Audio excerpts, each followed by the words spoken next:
Hello, dear students. How are you? I hope you all are fine. Welcome to my channel, Law Scholars and Legal Issues.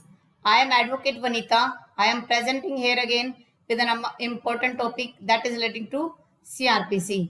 In the last previous class of CRPC, we have already discussed about the overview of charge. In today's lecture, we will discuss basic procedure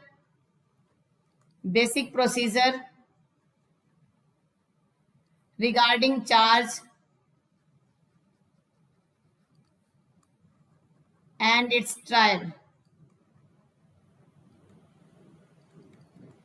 And we will also discuss object, or you can say that purpose of framing of charges.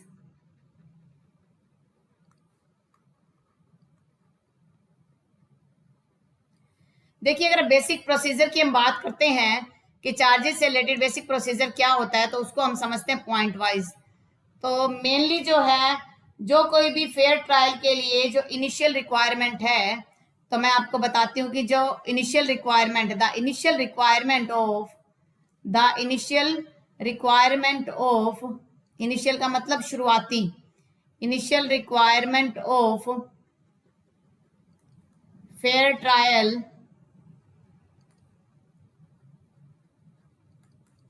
in criminal cases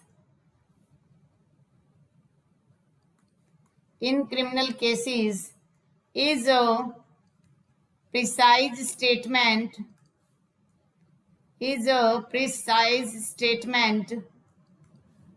of the accusation, कि जो आपने accused पर आरोप लगाए हैं, सबसे पहले उसकी प्रिसाइज स्टेटमेंट जो आप दीजिए। ये कोड क्या करता है, जो कोड कौन से वाला, सीआरपीसी, ये क्या करता है, 3 स्टेप्स बताता है जिससे आप क्या कर सकते हो, जो भी सिक्योर कर सकते हो आप जस्टिस प्रोवाइड करवाने के सिस्टम को। तो पहला प्रोविजन जो आपको दिया जाता है चार्ज से रिलेटेड, वो है सेक्शन 211 से 214 तक, जो बेसिक आपको रिक्वायरमेंट बताता है कि चार्ज में क्या कुछ होना चाहिए, what should be contain in charge,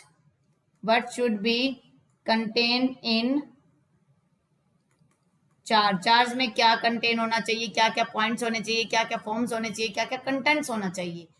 second जो प्रोविजन वो बात करता है 218 का, वो कहता है कि for every distinct offence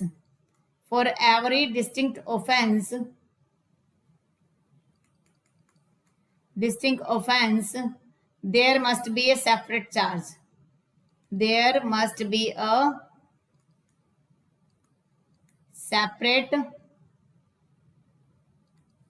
separate charge होना चाहिए। ठीक है, सेपरेट चार्ज होगा तभी तो फिर इंटरेस्ट ऑफ जस्टिस के लिए बेनिफिशियल होगा।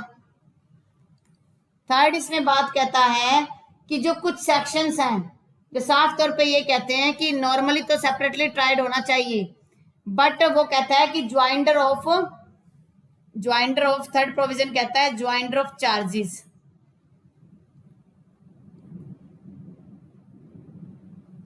तो पहला पॉइंट आपको कंटेंट बताता है कि कंटेंट होने चाहिए, क्या कुछ होना चाहिए, ओवरव्यू हो गया उसका। फिर कहता है कि सेपरेट चार्ज होना चाहिए, सेपरेट ट्रायल होना चाहिए, separate charge for separate offence, separate charge for distinct offence. और थर्ड बात करता है कि आप ज्वाइन कर सकते हो, किन किन कंडीशन में कर सकते हो, वो पॉइंट भी हम डिस्कस करेंगे। ये तो ठीक है, कोई बात नहीं, हमने पढ़ लिया कि प्रोसीजर है, लेकिन ऑब्जेक्ट क्या है, चार्ज बनाने की जरूरत क्या है कि जब एफआईआर में ऑफेंसेस को रेफर कर ही दिया गया पुलिस के द्वारा, तो चार्ज किस लिए बनाना चाहिए। देखिए, जो एफआईआर दर्ज होती है उसमें पुलिस हो सकता है कुछ झूठी भी एफआईआर दर्ज कर दे, कुछ उसमें जो पॉइंट्स है, कुछ प्रोविजंस है वो गलत इंक्लूड कर दे। तो फ्रेमिंग ऑफ चार्जेस का जो मेन ऑब्जेक्ट है वो ये है कि पहली बात तो अवेयरनेस टू एक्यूज होता है। अगर ऑब्जेक्ट की हम बात करें तो सबसे पहला अवेयरनेस टू एक्यूज्ड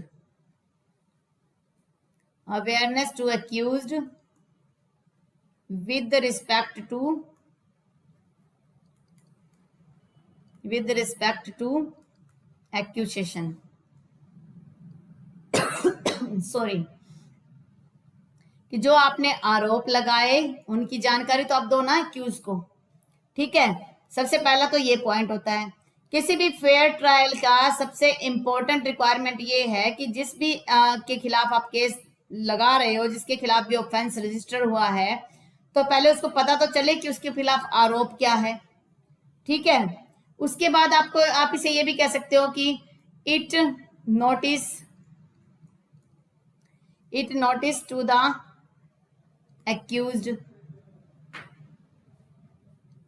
ठीक है, कि नोटिस देता है एक्यूज को कि आपके खिलाफ किस प्रकार के चार्ज है, आप उसमें जो अपना बचाव करना चाहते हो तो कर सकते हो।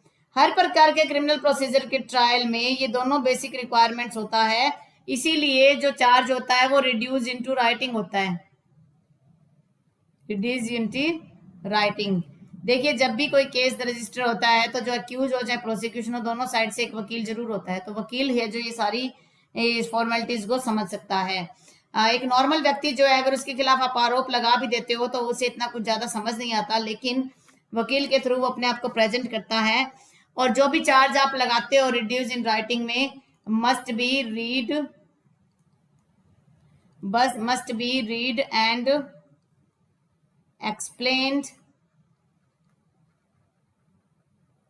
एक्सप्लेन्ड, आप एक्सप्लेन भी करोगे टू द एक्यूज पर्सन।